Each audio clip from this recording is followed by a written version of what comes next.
Bonjour. Bonjour. Alors Stéphanie, plusieurs questions. À quel moment as-tu vraiment pris conscience que tu avais une voix et que ce métier était fait pour toi?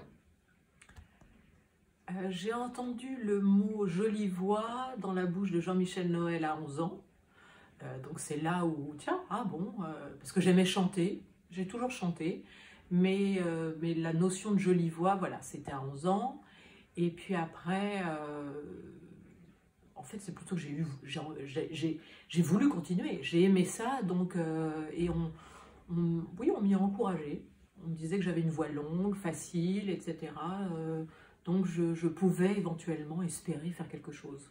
Mais jolie voix, ou une voix, qu'est-ce que ça veut dire?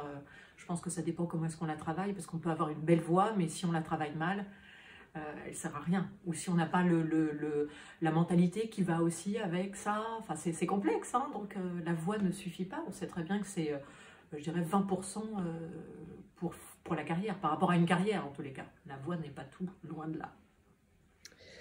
D'accord. La technique vocale est primordiale dans ce métier.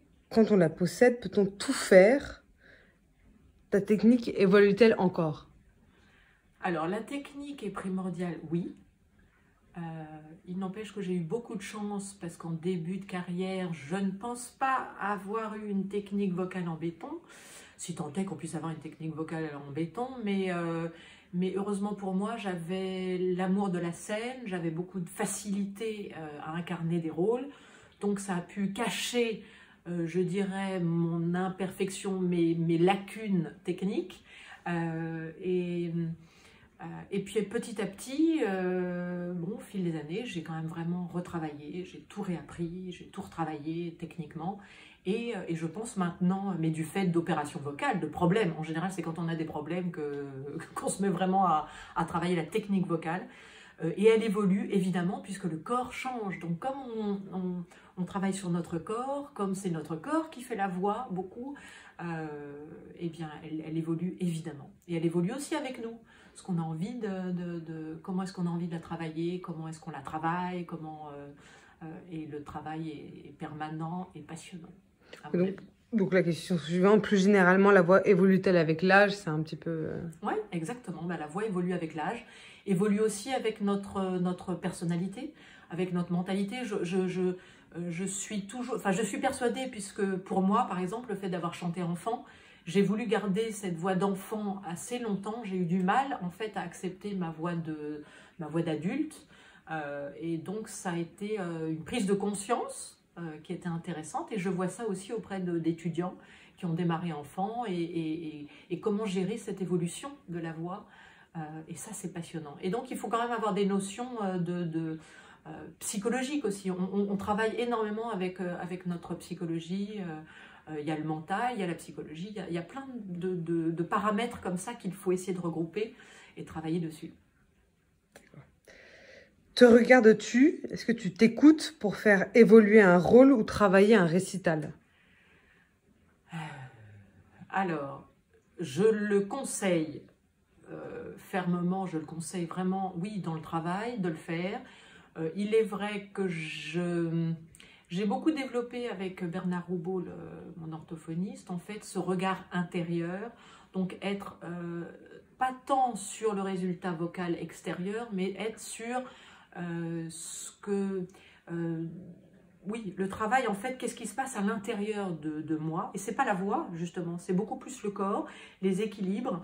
On en parle beaucoup avec les étudiants et de vraiment travailler là-dessus. Parce que si on s'enregistre, si on s'écoute, alors soi-même, c'est très instructif, mais on est sur un résultat, je dirais, extérieur. Et ce qui est souvent beaucoup plus intéressant, à mon avis, c'est tout ce qui se passe plutôt à l'intérieur. Donc ça se ramène à la technique, hein, c'est une technique, et ce qui fait qu'on est beaucoup moins dépendant aussi du regard, enfin du regard ou de l'écoute des autres, c'est-à-dire souvent le chef, le metteur en scène, on peut nous demander des choses et d'apprendre sans que ça détruise notre équilibre ou ce qu'on a appris, notre technique, comment intégrer les informations que l'on nous demande et qu'on puisse les intégrer et sans que ça nous fragilise. Et ça, c'est un gros travail aussi. Mais voilà, donc la technique évolue et on en a besoin, ouais, évidemment. Est-ce que tu sors facilement de ton personnage une fois que le spectacle est terminé? Oui.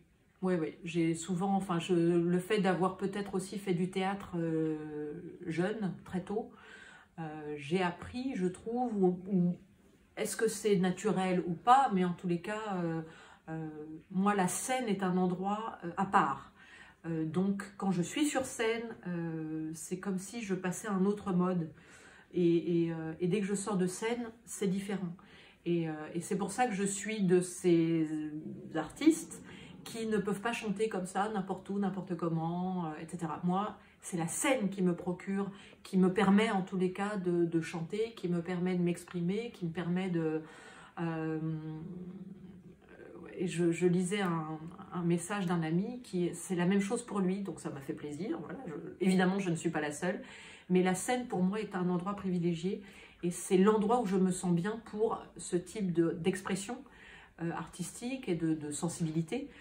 Hors cadre, hors scène, non, moi, ça me met très mal à l'aise et là je redeviens la Stéphanie timide de mes origines. Voilà, donc non, j'ai besoin de la scène et je sors très facilement de mon personnage parce que pour moi la scène est un monde à part.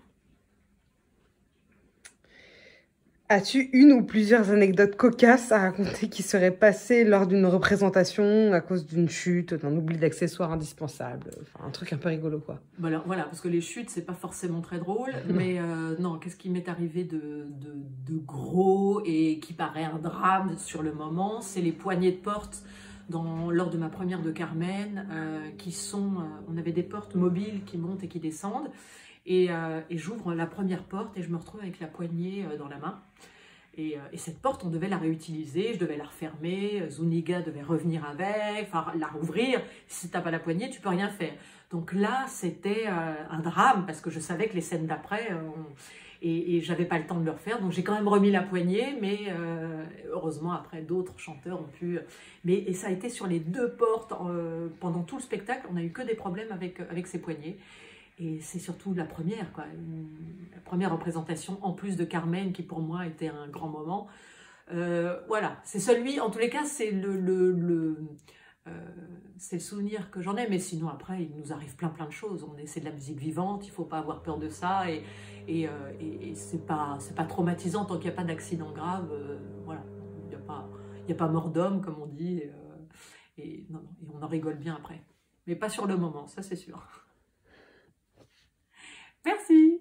Et je voulais dire, en ces périodes justement de coronavirus, de confinement, j'ai eu des petles problèmes là, j'ai eu de l'asthme, donc j'ai eu peur éventuellement que ça puisse m'arriver. Et c'est incroyable, les médecins, j'ai pu avoir des vidéo calls avec mes médecins, etc. Et c'est formidable, enfin je voulais les remercier parce qu'en ces périodes où ils sont déjà débordés et il y a tellement de problèmes, etc. Ils sont vraiment formidables. Donc, je voulais les remercier encore et encore. Et vous, eh bien, faites attention à vous, restez chez vous et portez-vous bien. Je vous embrasse.